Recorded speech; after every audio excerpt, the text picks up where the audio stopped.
Akanji.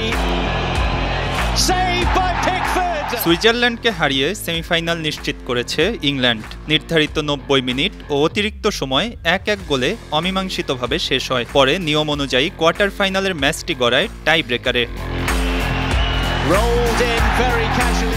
টাই ব্রেকারে 5-3 গোলে জয়ী হয় England. Match শেষে সামাজিক যোগাযোগ মাধ্যমে কিছু ছবি ভেসে বেড়াতে দেখা যায়, যেখানে ইংলিশ গোলরক্ষক জর্ডান পিকফোর্ডের পানির বোতলে প্রতিপক্ষ খেলোয়াড়দের নাম লেখা রয়েছে। সুইজারল্যান্ডের কোন ফুটবলার কোন দিকে পেনাল্টি শট খেলতে পারেন সেসব খোদাই করা ছিল ওই বোতলে। মূলত সুইস খেলোয়াড়দের পূর্বের টাই ব্রেকার ইতিহাস থেকে ধারণা নিয়েছেন পিকফোর্ড, আর সেই অনুযায়ী সাজিয়েছেন নিজের পরিকল্পনা। এই গোলরক্ষক সফলও হয়েছেন প্রতিপক্ষের প্রথম শটে।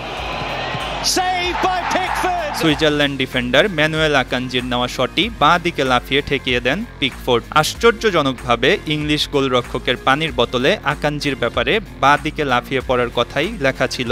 আকাঞ্জির শট বাদেও আরও 3টি শটের মুখোমুখি হয়েছেন পিকফোর্ড, যেখানে সুইস ডিফেন্ডার এস্কারের ব্যাপারে লেখা ছিল ডান দিকে লাফানোর ভঙ্গি করে বাঁ দিকে লাফাবেন পিকফোর্ড, কিন্তু তিনি এর উল্টো কাজ করেন আর এস্কার গোলটি করেন বাঁ পাশ দিয়েই।